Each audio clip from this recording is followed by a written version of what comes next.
Tottenham have just choked to PSG. You've seen it here first. I don't know what the heck Tottenham were doing in the last 15 minutes. Why is Richarlison going off? I don't care if he has a yellow card. His defensive pressure is unmatched with any striker I've ever seen. Mohamed Kudus has an engine and a full court press like I've never seen. And I just look at Matthias Tell. Why did you guys buy him as a permanent transfer? Why did you guys sign him from Bayern in the first place? What do you guys need him for? He goes in and he just gives up right away a free kick on top of the box for no reason. I don't understand. Dominic Solanke, I'm not going to really blame him for anything because he didn't do anything too bad. But I think the game planning from Tottenham at the end was very lazy and just like, okay, we're going to switch player for player and now really think about tactics because you guys need to realize that Mohamed Kudus and Richarlison were saving the game for Tottenham. They were doing those high presses. They were initiating fouls that they were able to receive and get some dead balls and put the ball in.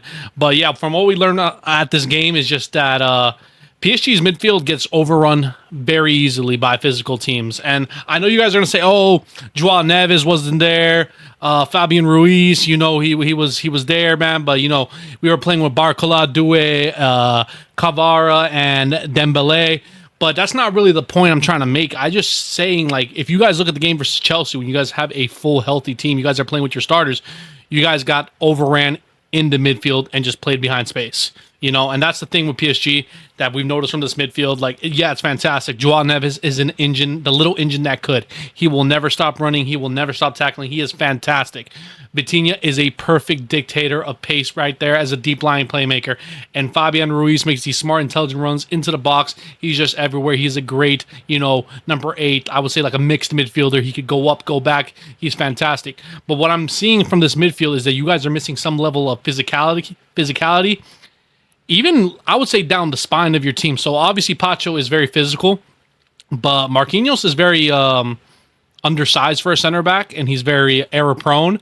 You guys don't have a natural striker. Dembélé is fantastic in that free-flowing system that, sometimes Cavara will go in the middle. Sometimes, Doué will cut in. You guys will switch spots. But I just feel like the lack of physicality through the spine of the team, not having a proper number 9, not having a proper number 5, and not having a, tall physical center back, in that Marquinhos position is a really big detriment to the team. So it was just very easy for PSG to get dominated on those physical aspects of the game.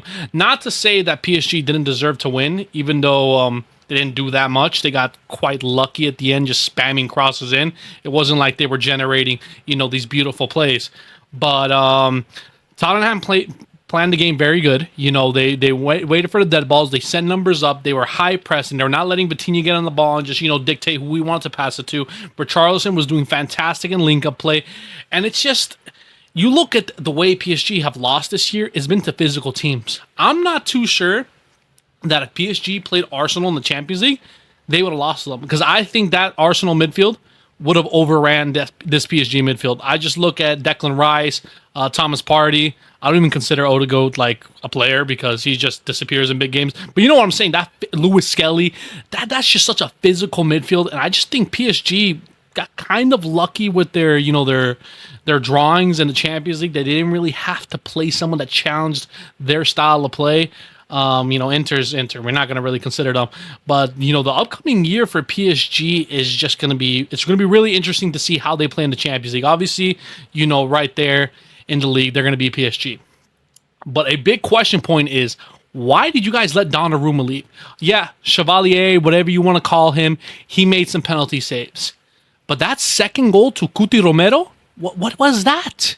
Does Donnarumma concede that in this kind of game? I know Donnarumma's been injury prone at some points of, his entire career. Obviously, we look at the Real Madrid mistakes, whatever. But this Champions League campaign, has Donnarumma been anything short of excellent for your team? I don't even understand why that was a point that needs to be addressed from Luis Enrique. And I think these coaches that are over-analyzing positions, saying we need players to play a specific way, oh yeah, he might be the best keeper in the world, but can he play out the back with his feet? Why are you worried about that if it's working? It's not a detriment to your team. It's, you guys are so focused in your system and tactics that you aren't missing out on fantastic players. I just don't understand why Donnarumma need to leave, and it's insane to me. It's insane. It doesn't make sense why they have to push him out. But hey, Their loss is going to be somebody else's gain. But a big point that we learned about the game today, Dembélé is not going to win the Ballon d'Or. I said it. Yeah, they might have won the trophy. You know, they might have won the Super Cup, the Champions League, the treble, all that. I don't think he's the best player in the world the last 365 days. I just don't see it. You know, this game specifically, I think he gave the assist for the second goal. But what really did he do? His high press that he is renowned for wasn't really shown off this game because Tottenham had 80% of their team in their own box.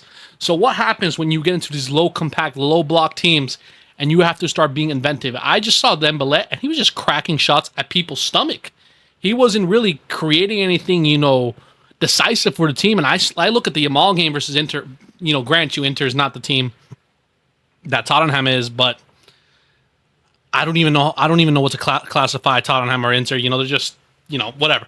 But the way Yamal was going out in the loss, he did lose. I don't think it's because of him, but he was constantly torturing DeMarco, constantly attacking DeMarco, Bastoni, that whole center back line. Mkhitaryan looked like he was aging 50 years against him. It was just insane to see how dominant Yamal was in that run. And I'm not saying that Yamal is my Ballon d'Or pick, because I would personally pick Rafinha, because I think his peak of November to February was much better than Yamal's overall season.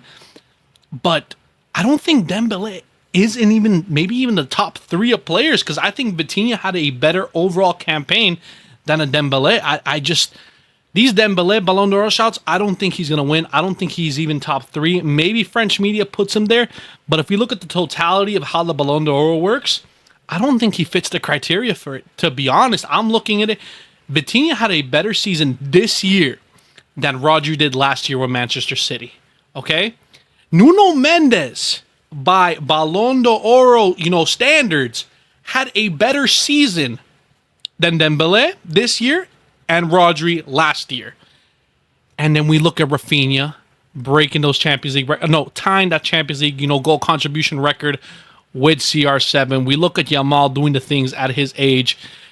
I don't see a scenario where I can comfortably put Dembélé as a top 3.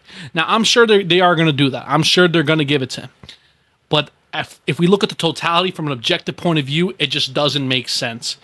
But I don't know. It's going to be really interesting to see what PSG do this coming year, because I don't know if they're going to be able to repeat a similar amount of success like they did last year. I think they got a little bit lucky with the draw, a little bit lucky with, okay, this is a City down here. Okay, this is a Bayern down here. Okay, this is a Real Madrid down here. Okay, we got Barca, but you're on the opposite side of the key. You did play a Liverpool team early. You guys did win in pens. Okay, let's not forget that you guys won in pens, and Liverpool were dominating in that second game when they beat you 1-0. So let's not say, we beat this dominant Liverpool team. It was a little bit of luck in that right there. That Dembélé goal was a little lucky that you guys scored. So I can't wait to see this next season. I can't wait to see who wins the Ballon d'Or, man. But if you guys enjoyed this video, drop a like, drop a follow. I'm going to be dropping football talks in this channel only. Let's cook up this year, guys. Enjoy the season. See you guys later. Peace.